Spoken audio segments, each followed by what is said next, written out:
वैदिक संस्कृति का असली अर्थ क्या है? क्या ये सिर्फ पूजा पाठ तक सीमित है या जीवन जीने का कोई विज्ञान है? क्या दीप जलाना, फूल चढ़ाना भर ही पूजा है या पूजा का वास्तविक अर्थ कुछ और है? कर्मकांड और असली कर्म में अंतर क्या है? कैसे पहचाने कि कोई परंपरा आस्था है या अंधविश्वास? अगर भगवान हर जगह है तो मंदिर जाने की आवश्यकता क्या है? धर्म का वास्तविक अर्थ है क्या? जैसे क्षत्रिय का धर्म युद्ध है और ब्राह्मण का धर्म अध्ययन अध्यापन है, वो जो ड्यूटीफुलनेस, आप उसको भी थोड़ा सा डिफाइन करते हैं।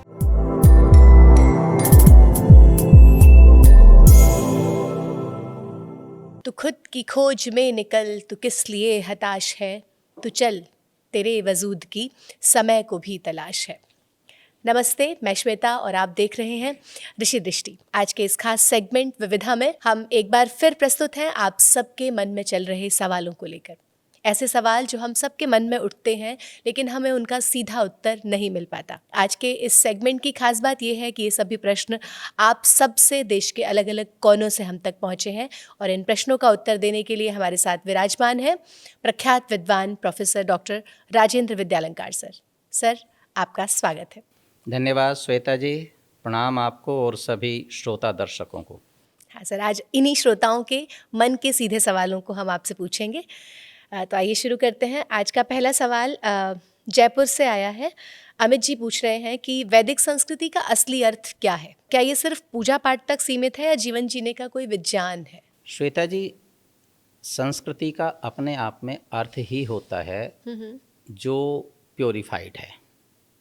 वह विचार, वह परंपराएं, वह आचरण जो प्योरीफाइड है, जिससे किसी को नुकसान ना हो, जिससे किसी का अहित ना होता हो, जिससे समाज में कोई गलत व्यवस्था विकसित ना होती हो, जिससे दूसरों को कोई नुकसान ना पहुंचता हो, वो सारे विचार संस्कृति कहलाते हैं।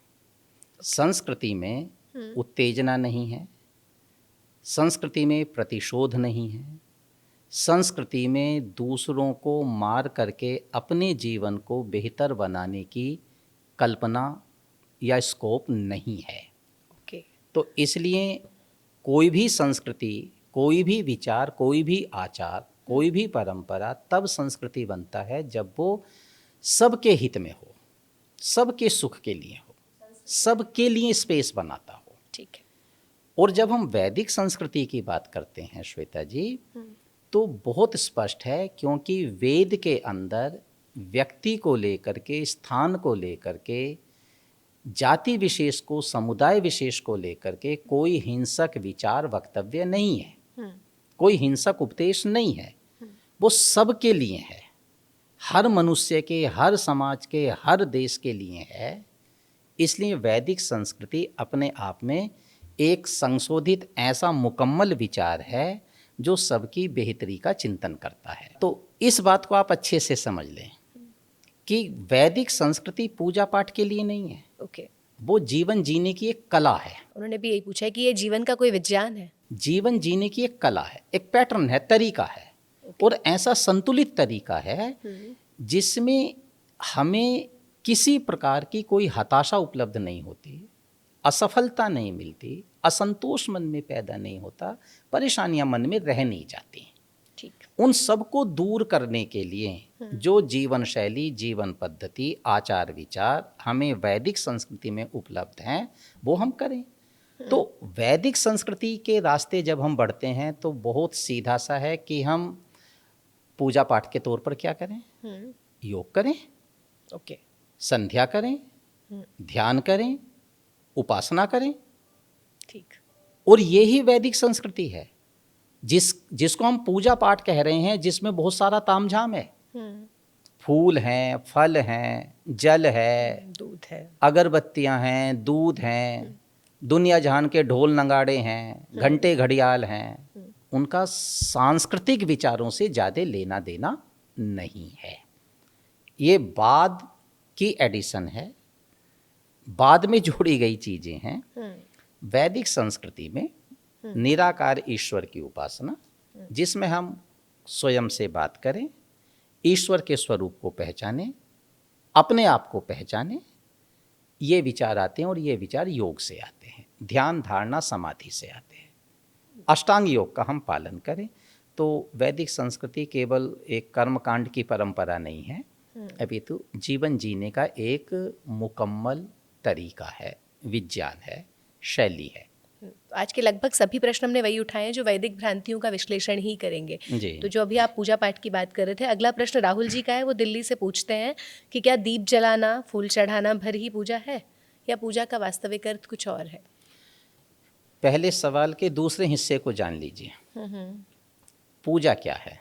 जी, पूजा वही है कि हम अपने आप को पवित्र करें, ठीक है। अपना शुद्धिकरण करें। वैसे पूजा शब्द का अर्थ संस्कृत ग्रामर में जिस रास्ते से पूजा शब्द आया है उसका अर्थ आदर सत्कार होता है। पूजा का अर्थ कहीं भी थाली घुमाना, आरती घुमाना या भस्म रमाना या अगर धूप दिया बत्ती, ये नहीं है। कर्मकांड पूजा में नहीं है। पूजा शब्द का सबसे प्रसिद्ध अर्थ है सत्कार करना, आदर करना, सम्मान करना। जी। श्वेता, जब हम आपस में कभी किसी को बोलते हैं ये मेरे बड़े पूज्य हैं, पूजा थोड़ी कर रहे हैं उनकी। मंचों पर हम संबोधन में बोलते हैं पूज्य सो एंड सो, पूज्य सो एंड सो, तो उसका मतलब ये थोड़ा ही कि वो आरती घुमाने लायक हैं। हाँ, ऐसे तो सोचा ही नहीं कभी। बिल्कुल सही बात है। सत्कार करने योग्य हैं। तो पूजा शब्द का मूल अर्थ तो सत्कार है। लेकिन जब वो धार्मिक क्षेत्र में शब्द आया तो वो तमाम प्रकार के नैवेद्यों के लिए, जो हम ईश्वर को अपनी आस्था के अनुसार, जो भी हमने ईश्वरीय रूप माना है, प्रतिमा के समक्ष जो भी हम अर्पण कर रहे हैं, नैवेद्य, थाल, उन सबको हम पूजा सामग्री कहते हैं और उसी को हम पूजा के तौर पर लेते हैं। लेकिन यदि कोई ऐसा परफेक्ट सिस्टम हमारे पास है, एक कोई पूरी पद्धति, प्रक्रिया हमारे पास है जिससे हम अपने अंदर के सारे तमस को, सारी कालीमा को, तमाम गंदगी को बाहर निकाल दें, बाहर फेंक दें, उस प्रक्रिया का नाम पूजा है।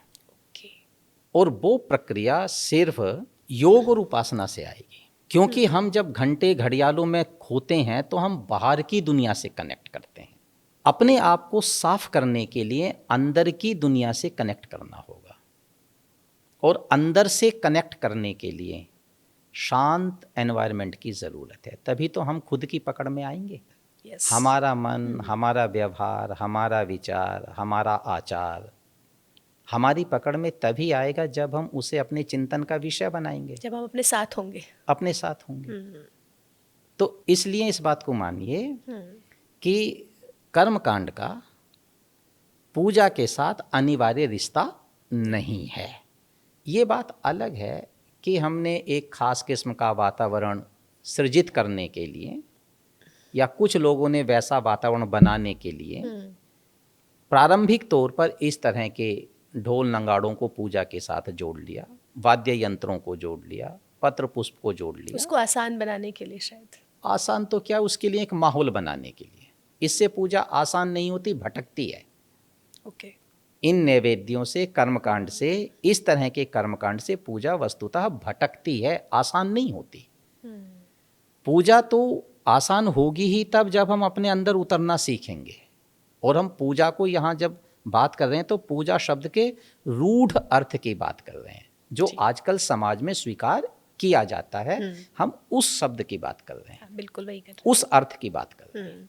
अगला प्रश्न सर स्मिता जी का पुणे से है। वो पूछ रही हैं कि आपने जो कहा कि कर्मकांड और असली कर्म में अंतर क्या है? कर्मकांड बहुत ही थोथी चीज है, दिखावा है, प्रदर्शन है, आडंबर है। कर्म यथार्थ है। ओके। कर्मकांड मेरे जीवन का घंटा, आधा घंटा, 15 मिनट, 5 मिनट, 10 मिनट का प्रोग्राम है, अभियान है। कर्म मेरे जीवन से 24 घंटे जुड़ा हुआ है। इसलिए महत्व तो हमेशा कर्म का ही है। और कर्म कांड की आड़ में हम अपने द्वारा किए गए किसी कर्म के फल को माफ नहीं करा सकते। ये असली बात है। इसलिए महत्वपूर्ण कर्म ही है। अपने कर्म पर ध्यान रखना, अपने कर्म को पवित्र बनाना, अपने कर्म को उपयोगी बनाना, मानव मात्र के हित में बनाना, ये जरूरी है। पर कर्म कांड भी करना है। ना करें, यदि आपका कर्म पवित्र है आपके कर्म में कोई कालिमा नहीं है तो आपका कर्म ही कर्मकांड है। कर्मकांड तो एक वातावरण सृजित करता है। श्वेता, इस बात को बहुत अच्छे से समझ लीजिए, कर्मकांड अनिवार्य हिस्सा नहीं है पूजा का।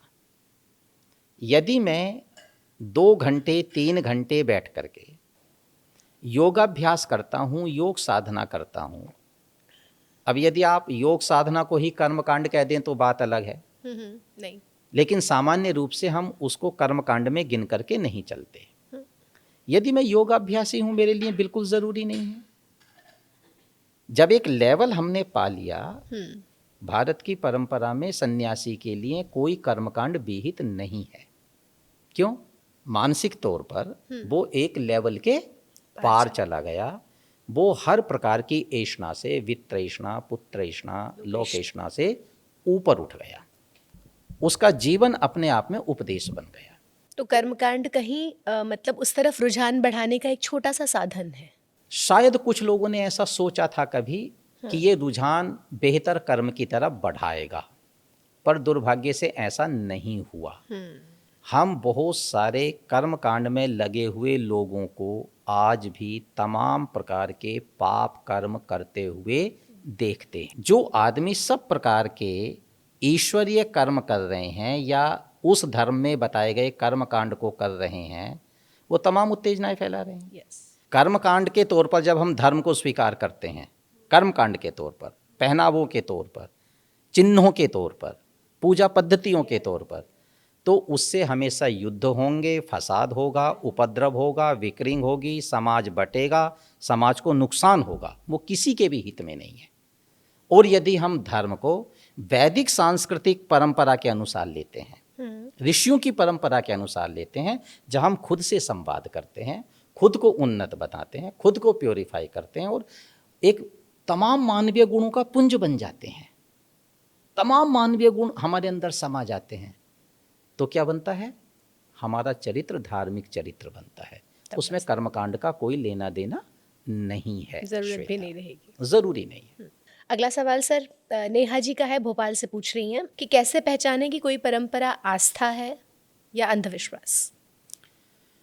बहुत ही आसान है। कैसे? तर्क से पहचाने। तर्क होना, तो तर्क क्या होना चाहिए बेसिकली? उसकी उपयोगिता क्या है, ओके, उससे लाभ क्या है, उसका विधान किस शास्त्र में किया गया है। यदि हम किसी विचार को अपने लिए, श्वेता जी पहले मेरे एक सवाल का जवाब दी। आप कोई खाने की प्लेट उठाती हैं, वहाँ कुछ जहर की प्लेटें भी रखी हैं, आपको पता है, और कुछ अमृत की भी रखी हैं, तो आप अंधी होकर के कोई से भी उठा लेंगे? सोच समझ के अमृत वाली उठाएंगे, मरना 10 जगह पड़ताल करेंगे ना, कतई, पर इस बात को मानेंगे ना, बिल्कुल, खाने के लिए। सेम यही हमारे यहाँ धर्म में भी है। विषयुक्त भोजन भी हमारे सामने है, विषयुक्त विचार भी हैं, और अमृत में विचार भी। मन का भोजन है वो, मन का भोजन है। यदि हमारी आस्था उसमें, हमारी उत्सुकता या हमारी आवश्यकता उसके लिए वैसी ही है जैसी हमारी भोजन की आवश्यकता है, तो निश्चित रूप से हम उसका परीक्षण कर लेंगे। करेक्ट। और यदि हम चलते चलते चीज़ों को उड़ाना चाहते हैं, बस हाजिरी लगाना भर उद्देश्य है, तो कहीं भी लगा लो। पर यदि गंभीरता मन में मौजूद है, तो हम अपनी आस्था को तर्कों की कसौटी पर जरूर कसेंगे। और यदि हमारी आस्था में सत्य की खोज है, सत्य की खोज है आस्था में, तो वो सारे अंधविश्वासों को अपने आप दूर कर देगी। अक्सर हमारी आस्था में सत्य की खोज का संकल्प नहीं होता। हमारी आस्था हमारे आसपास के वातावरण से बन जाती है, किसी से प्रभावित होती है। आसपास के लोग कुछ मान रहे होते हैं, हम वही मान करके चलते हैं। हमारे उस विचार को जो चीज़ें सपोर्ट करती हैं वो हमें सही लगने लगती हैं, जो उस पर सवाल करती हैं वो हमें चिढ़ाती नजर आती हैं, हम उनके विरोधी हो जाते हैं।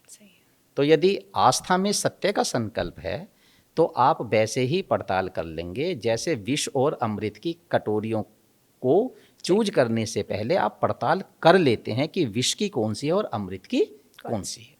तो नेहा जी के लिए है कि आप आस्था को तर्क की कसौटी पर उतार कर देखें। यदि और आस्था में सत्य का की पुट खोज हो। लेकर के। सर, अगला प्रश्न सुरेश जी का है, इंदौर से पूछ रहे हैं कि अगर भगवान हर जगह है तो मंदिर जाने की आवश्यकता क्या है? यदि आप इस पहले विचार को मानते ही हैं, मान ही लिया कि भगवान हर जगह है, तो आपको कहीं भी जाने की आवश्यकता नहीं है। जहाँ बैठोगे वहीं भगवान। वहीं भगवान है।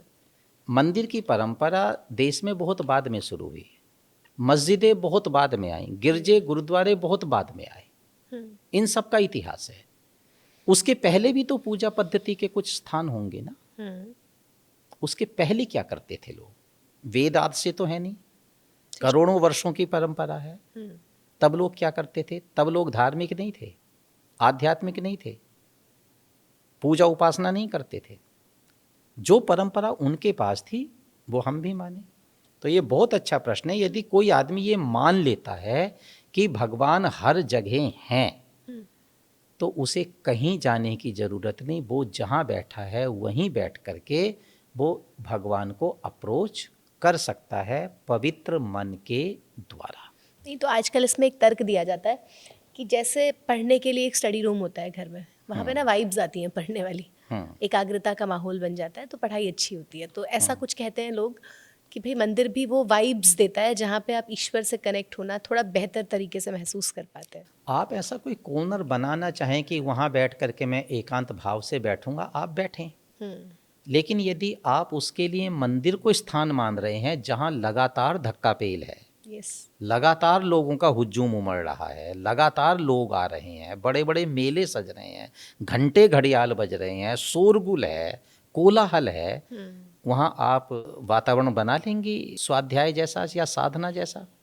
हो तो नहीं सकता। नहीं हो सकता। ये इतनी जगह भगवान ने बना करके दी है।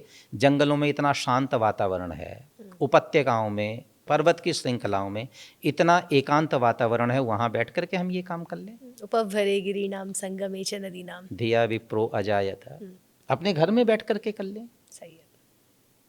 तो इसलिए यदि हम ये मानते ही हैं कि भगवान जर्रे जर्रे में मौजूद है, तो उसे मंदिर, मस्जिद या अन्य किसी उपासना स्थल जाने की आवश्यकता नहीं है। अगला सवाल, अभी आप धर्म की बात कर रहे थे, तो अनीता जी कोलकाता से पूछ रही हैं कि धर्म का वास्तविक अर्थ है क्या? उनको नहीं समझ आता, और क्या ये केवल नियमों और परंपराओं तक ही सीमित है? कुछ नियम और कुछ परंपराएं। यदि वो नियम और परंपराएं मानवीय हैं, जीवन के हित में हैं, जीवन को सरल और सुगम बनाती हैं, तो निश्चित रूप से वो धर्म हैं। और ये हम आपस में भी 2-3 बार चर्चा कर चुके हैं कि आदमी के जीवन को सरल बनाने के लिए जो नियम हैं, सिद्धांत हैं, परंपराएं हैं, उन सबको हम धर्म मान करके चलते हैं। मनु महाराज के धर्म के 10 लक्षणों की जब हम चर्चा करते हैं, वो धर्म के 10 लक्षण वस्तुतः क्या हैं? बेहतर मानवीय गुण हैं। विपरीत परिस्थितियों में भी एक आदमी अपना संबल ना खोए, हौसला ना खोए, अपने पथ से ना डगमगाए, वैसा धैर्य उसके अंदर हो, वो अपराधी को माफ कर दे, जिसने अहित किया है उसको भी क्षमा करने का मन उसके पास हो, ये धर्म के लक्षण हैं। उसमें वासना ना हो, घृणा ना हो, नफरत ना हो, ये धर्म के लक्षण हैं। वो संतोषी हो, ये धर्म का लक्षण है। वो सत्य बोलता हो, ये धर्म का लक्षण है। और ये सब बेहतर मानवीय गुण हैं श्वेता। कोई भी समाज इन बेहतर मानवीय गुणों के बिना सरवाइव नहीं कर सकता। और जब सरवाइव नहीं कर सकता तो उनको मानना बाध्यता है। जितना जितना समाज इन 10 लक्षणों को स्वीकार करता जाता है, उतना उतना वह समाज सभ्य होता चला जाता है। ठीक। इसलिए धर्म जीवन को बेहतर बनाने की मर्यादाएं हैं, परंपराएं हैं और विचार हैं और नियम हैं। यदि वो जीवन को सरल बना रही हैं, निष्कपट बना रही हैं, निर्लोभ बना रही हैं, निर्मोह बना रही हैं, गतिशील बना रही हैं, तो वो धर्म है, उनको स्वीकार करिए। नहीं तो सर, ये मेरा पर्सनल प्रश्न है। धर्म के 2 पक्ष हैं। एक तो आपने बता दिया कि ये सब गुण, मानवीय जो गुण हैं, इनके बिना आप सर्वाइव ही नहीं कर सकते, तो ये अपनाओगे तो आपका जीवन सरल हो जाएगा, यही धर्म है। एक जो जैसे क्षत्रिय का धर्म युद्ध है और ब्राह्मण का धर्म अध्ययन अध्यापन है, वो जो ड्यूटीफुलनेस, आप उसको भी थोड़ा सा डिफाइन कर पाएं। श्वेता जी, ये गुण आदमी के कहाँ यूज होंगे? कर्म क्षेत्र में यूज होंगे। करेक्ट है। समाज ने उसको जो ड्यूटी दी है, जो दायित्व उसके पास है, उस दायित्व का निर्वाह करते हुए उन गुणों के साथ उस दायित्व का निर्वाह करे। सत्य के साथ करे, धैर्य के साथ करे, क्षमा के साथ करे, अहिंसा के साथ करे, अक्रोध के साथ करे, है ना, मोहरहित मन के साथ करे। उस दायित्व का निर्वहन करते हुए यदि वो काम करेगा, इन गुणों के साथ काम करेगा, तो निश्चित रूप से वो धार्मिक है। नहीं तो अब इसी केस में, अब जब ईरान की हम बात कर रहे हैं, ईरान या इजराइल में गलत और सही ठहराएंगे वो नेताओं की एक अलग बात है। जो वहाँ के सैनिक हैं वो तो अपने क्षात्र धर्म का पालन कर रहे हैं। वो गलत है या उसमें भी उन्हें ये कसौटियाँ वो उन्हें उतारनी चाहिए, मतलब क्योंकि वो उनका अधिकार क्षेत्र ही नहीं है। देखिए, वो अपने क्षात्र धर्म का पालन कर रहे हैं, ये ठीक है, लेकिन वो किस उद्देश्य को पाने के लिए कर रहे हैं, वो तो उसकी जो लीडरशिप है, उसकी जो लीडरशिप है, वहाँ के जो नेतागण हैं, यदि उनका उद्देश्य ठीक नहीं है तो वो गलत है। तो इस केस में आप ये कह रहे हैं अगर उनको समझ आ रहा है कि लीडरशिप का नेतृत्व और उनका जो मतलब प्रयोजन है युद्ध का वो गलत है, तो वो अपना जो कार्य कर रहे हैं उससे वो गिव अप कर सकते हैं, तो वो भी उनका धर्म ही है। यदि वो अन्याय के लिए लड़ने के लिए उनका नेतृत्व उन्हें प्रेरित कर रहा है तो उन्हें बिल्कुल पीछे हटना चाहिए उसके लिए। ठीक बात है, उन्हें पीछे हटना चाहिए। यदि कोई साम्राज्य किसी दूसरे राज्य की लूटपाट के लिए, हिंसा के लिए, उनको खत्म कर देने के लिए अपने लोगों को भेज रहा है तो वो गलत है। सही, ठीक है सर। अगला प्रश्न है विकास जी का, चंडीगढ़ से। अगर कोई वैदिक जीवन शैली अपनाना चाहे, आपने शुरुआत ही वैदिक से किया था, तो उसको शुरुआत कैसे करनी चाहिए? दिनचर्या से। क्या होनी बेहतर दिनचर्या बेहतर जीवनचर्या का आधार बनाती है। ओके। हम सबसे पहले प्रकृति के नज़दीक आकर जीना शुरू करें। भारत में 6 की 6 ऋतुएं हैं, एक सुंदर प्राकृतिक वातावरण है। हम अपने जीवन को प्रकृति के साथ जोड़ें। समय से उठें, समय से खाएं, समय से व्यायाम करें, समय से काम करें और समय से सोएं। यहाँ से शुरुआत होगी। और जब देखो, योग दर्शन के अंदर एक वाक्य आया, योग के सारे अंगों का उपदेश हो गया जी। तो जैसे किसी के मन में कोई जिज्ञासा आई हो कि कोई शॉर्टकट भी है क्या इसके लिए, तो मुनि पतंजलि ने वहाँ एक शॉर्टकट भी दिया है, क्रिया योग नाम से।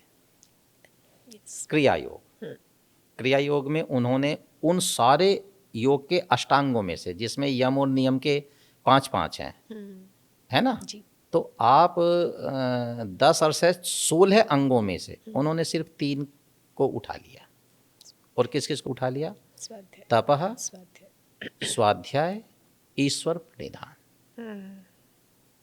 इन 3 को उठा लिया। यदि आप इन 3 का भी पूरा पूरा पालन कर लें तो आपका जीवन बड़ी तेज गति से आगे चल पड़ेगा, मोक्ष की तरफ चल पड़ेगा, समाधि की तरफ आगे बढ़ जाएगा जीवन। ओके।